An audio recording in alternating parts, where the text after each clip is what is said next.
his 600th club appearance and an assist for the first goal as well. Harry, very good evening to you. Thanks for joining us. An important victory. Was it hard work though tonight?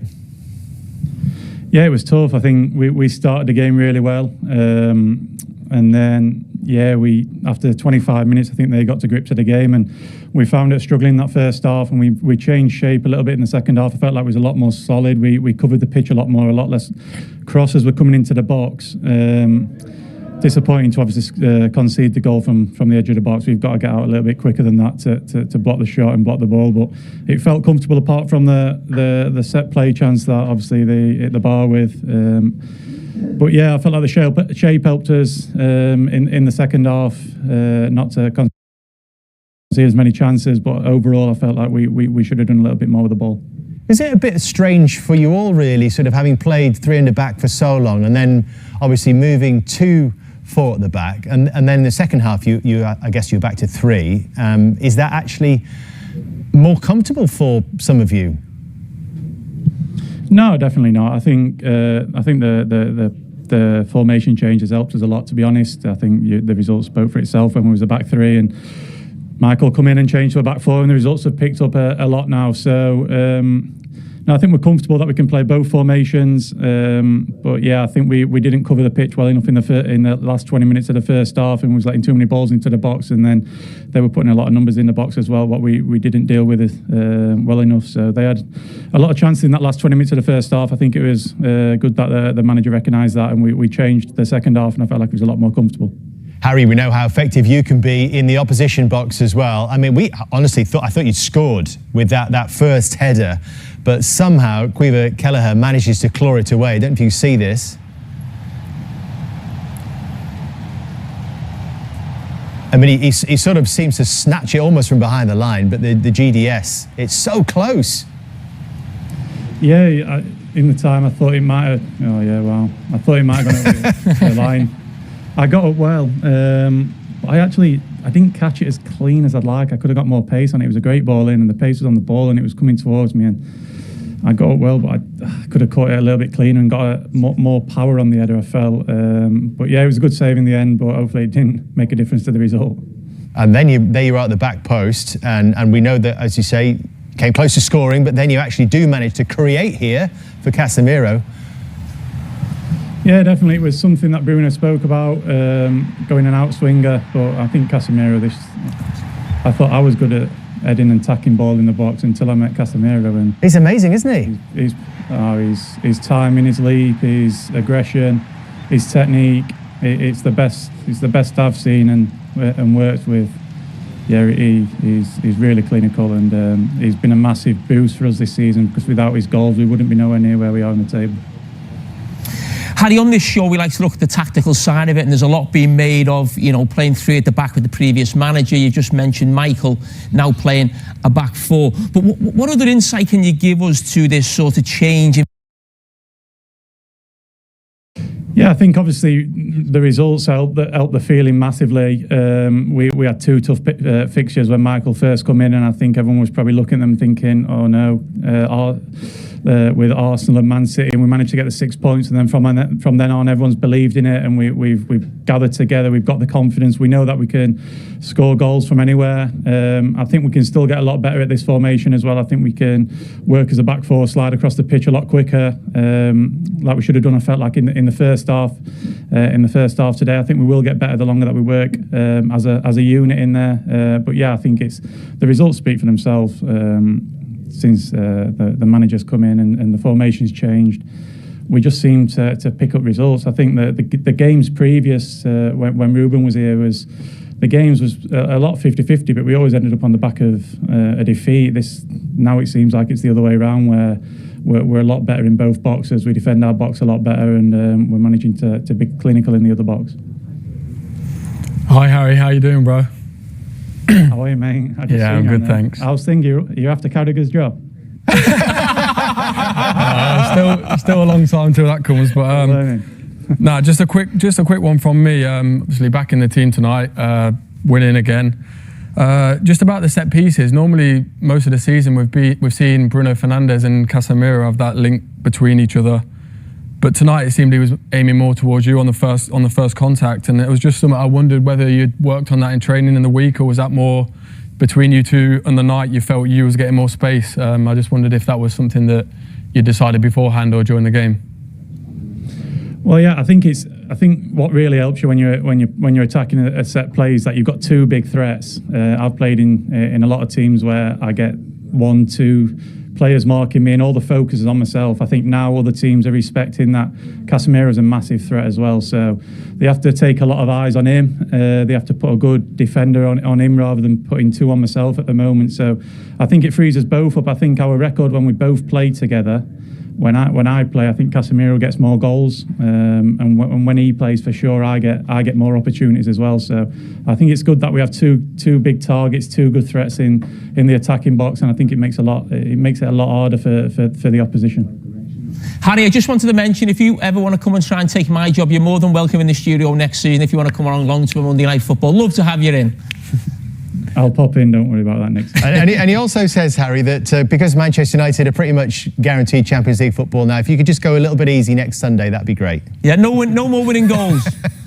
Yeah, it's a big one next week. We know that's more than Champions League football, so we'll be ready for that one. We're looking forward to it, and we look forward to seeing you there. Harry, thank you for being a good sport and talking to us live Cheers, tonight. Guys. Thank you. Bye-bye. Thank you. So you didn't actually play in the same team as him at Leicester, but you were around the place when he was playing. Yeah, that was probably when I first started to break into like training with the first team, and he was playing week in, week out, and he's such a good lad. He was so nice and welcoming the minute I came through the door.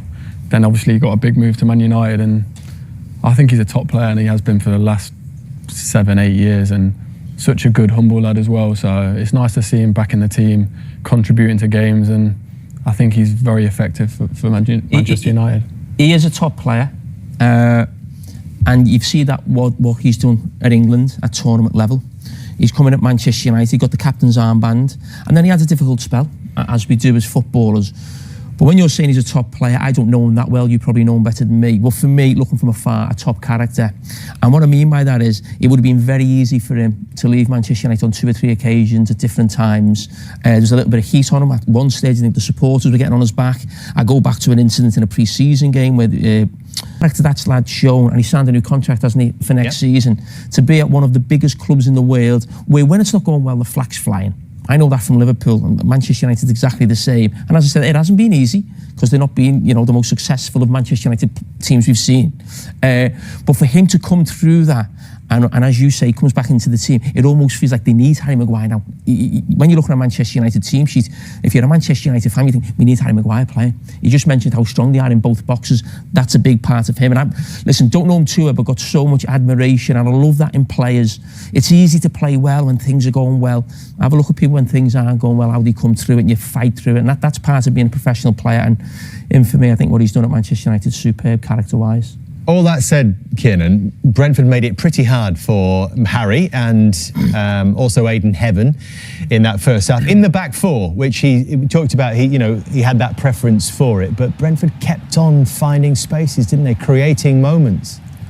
For sure, and to be honest, they're probably going to walk off the pitch today thinking, how have we only scored 1 goal? Especially after the first half performance. Thiago, he's had 3 golden chances. And this is the amazing thing, 3 amazing chances without actually shooting. Without actually shooting, yeah, on another day. That was Coyote. He scores probably 2 or 3, and Coyote's got a great chance there. But that's just football. They've gone through the game today it wasn't their night in terms of in front of goal. It wasn't as clinical as Man United, and that obviously cost them the game. I mean, look at that, Jamie. I mean, from a centre-back perspective, the space that he's got through the middle of the pitch. Yeah, I mean, in some ways, Manchester United win 2-1, but it's almost one of the most uncomfortable 2-1s you probably have. That last ditch tackle, it was absolutely out of this world. Yeah, credit Aidan Heaven for that one, yeah. Yeah, but I mean, but it wasn't, it certainly wasn't the first shot he had that the goalkeeper came to the rescue. Heaven again, testing his own goalkeeper again. But listen, Brentford are fantastic. They played really, really well. Very unlucky not to get something from the game. But as Harry Maguire said, a lot of the time under Ruben Amorim, they were coming the wrong side of these games. Now, you know, as I said, a lot better in the boxes. A lot of that is down to that goalkeeper who's been fantastic since he come in, and also at the other end, a lot more clinical, certainly on set pieces. And it was in that kind of environment when Brentford were pressing, looking for that equalising goal, that kind of situation, which led to United making it 2-0. Jamie, explain. Well, what's interesting on this one is we talk about Brentford leaving themselves wide open. But what happens is, we just stop it now. This is Harry Maguire. He's won the ball out wide, maybe got a little bit carried away. He's trying to get a 1-2 with Luke Shaw. And then there's a quick turnover. Now, if I stop this as the ball comes here now, I mean, you'd think I wasn't talking about a Manchester United goal. You'd be thinking that's one of the chances Brentford had. I mean, we've just seen probably two of them, a carbon copy of that situation. So they're virtually in. It's just that it's a poor pass. Manchester United all over the place, as they were a little bit defensively. But what happened is, that was your right back, Coyote, who I absolutely love watching play. I mean, he's brilliant. But then the left back goes on his bike because he thinks the space is there. And then what happens is, one of your midfield players who's maybe a bit shattered, it's Old Trafford, it's a big pitch, I think it's Jensen, is it in there? He thinks, I can have a rest. Just give me a little blow, we've got the ball, we're okay, we've got easy possession. They haven't got easy possession. And then what's left? He just needs to get a little jog on, just in there, not now, not react late, almost just think, I need to be in the centre of the pitch. Because what happens then is a devastating counter-attack, and that is Manchester United at the best, Keenan. 100%. Like I always say, sometimes you're most vulnerable when you're attacking, and that's exactly what we've seen there with the second goal. Football is a game of fine margins, and like I said, if there's anyone not to leave in that sort of space for the Man United team, it's Bruno Fernandes. Well, this is your area of the pitch, so talk us through what he's thinking right now. Well, he's probably a bit surprised actually that he's turned and he's got all the space to run in front, but he's done so well in terms of the way he's carried the ball. And like I mentioned before, he's waited until the last minute to make a defender move, and then as soon as the defender's moved, he's popped it off to the striker. Just take that back, because I think the point that you make is absolutely spot on, because as he's coming through, I think we all know in the back of our mind he's probably desperate to pass more than shoot. Because he's after this assist record. But when you see it there, basically, he's obviously got the two options, hasn't he? He hasn't quite got that one yet, but he's definitely got this one. And what he is saying is, it's not just waiting. He has to entice. One of them have to come to him. Yeah. They can't just let him shoot and run through on the goal. So is he just waiting to entice one of those defenders to come close to him? That's exactly that. Look, most players there, I think, pass it to Mbeumo 5 yards before, and he can get across and put him under pressure. But I think if you see Sepp van der Beek, he's made his decision now, hasn't he? I've got to go to the ball. Yeah, and it's so clever because I think Bruno's almost looking at the defender and waiting for that exact moment where he's made the decision, and then as soon as he's made that step, he's passed the ball, and it's gave Sesko that extra second, which is exactly what you need to score. Like he's looking the whole time he's running. He's looking left, he's looking right. He could have easily passed now, but he's going there to attract him. Then he goes, then pop. Yeah, and he's left him in so much space. It's high level. He makes it look simple. And it looks simple to probably somebody who just watches football thing. But I know, like playing in that position, how clever it is. Keenan, I think we mentioned before the game, we're not talking about one of the best players in the Premier League. I think we're talking about one of the best players in the world here. Now, I'll really slow this down, because if you look at him now, he's looking there, he's looking to him, but that's the obvious pass. Yeah. But as soon as Collins now makes that move there, look at his right foot. Yeah. He's gone to look to pass that. As soon as he sees him thinking on his way here, he almost goes to touch it with his right foot and lets it run across his body. You just see it run across his body now. There. Then, is he going to have a shot with his left foot? Well, he's still got the other option as well. He can still reverse it, can't he? Yeah, he's still got that option. And like Cara said, a lot of times you might have the shot with your right foot, but because of that step onto his left, it's attracted Van der Berg, because he's probably thinking he's going to get a shot off. He has to defend it. But that leaves Sesko wide open, and then Sesko's showed great composure. I think what we shouldn't forget is Sesko's finish. As you said, that is brilliant composure. Yes, we're talking about Bruno Fernandes because he's going for the assist record. But actually, you think of Sesko, young player come in, almost now feels like he's the first choice striker. And you can feel that with that composure there. Normally, maybe he snatches that, gets the shot off, gets blocked by the defender. And we don't criticise him too much because the defender's done great. But to have that composure in the box and finish was fantastic. Yeah, really good finish into double figures. For the season, Benjamin Sesko and Bruno Fernandes up to 19 assists for the season as well, just one short of the record currently held by Thierry Henry and Kevin De Bruyne. Let's show you how Brentford almost forced their way to a point because they were pushing and pushing. And this created a bit of anxiety, but again, a really nice strike from Jensen. We've seen this from him before this season. Yeah, a really, really nice strike. And I love the fact that he's gone on the right and then reversed it back, because he's gone away from the momentum and he's got a lot of technical ability, Jensen, so it's not a surprise that he's managed to put that in the corner, but it's a great whip. Like, a lot of players just go for the keeper's side there, but the fact that he's gone across there and got it so right is a nice finish. Yeah, it was a brilliant goal. It reminded me of a player I actually played with. Not so much just in shooting the way he used to pass the ball and whip a ball. Like, it was like Xabi Alonso. He used to go up to the ball slow and you knew a whip was coming. You know, that's the way he used Danny Murphy. What's that? No, not quite Danny. I love Danny, of course, but not quite Danny. Murphy, but very well. Xabi Alonso-like. Yeah, I get that as well. But it finished 2-1 to Manchester United. We can hear from Keith Andrews with P. Mullenstein. Well, Keith, overall, what did you make of the performance today? Pleased with the performance. As you can probably imagine, I thought they started the game better than we did. Took the lead. We weren't finding our passes. We were a little bit on the back foot in the first 10 minutes or so, but after that I thought we reacted brilliantly to the game, the state of the game and the bravery in which we played with, the courage in which we played with. I thought we were outstanding for large parts of the game, and unfortunately we couldn't take our opportunities that we created. Does it feel like another one of those games where you're looking back, performance levels were good, you just didn't get anything from the game that you perhaps thought that you deserved?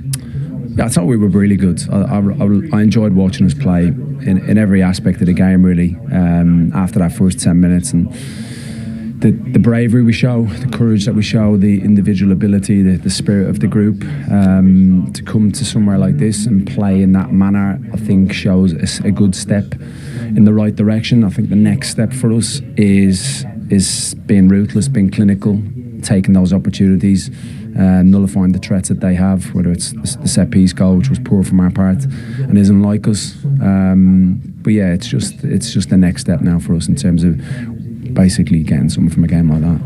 A lot of the things that have been said about Brentford this season is the resilience and of course the determination right at the end as well, getting that goal. You could see all the players were right in it all the way until the end. Is that something though that you will use now into these final few games? Yeah, I think you're right. I think that's in us. I think anybody that watches us play pretty consistently would see that we're a team that has a lot of spirit. We have a nice click around the group in terms of that spirit. The group as a whole enjoy being together. We fight hard. We know you've got to earn results in this division because it's very, very difficult to get them. But ultimately, we've been on a really good journey this year that has enabled us to come to a ground like this and play in that manner. Still very much in the fight for European qualification. How are you looking now ahead to the next couple of games? 6 games without a win now, but the confidence still there? I've seen a lot of confidence tonight, yeah, a lot.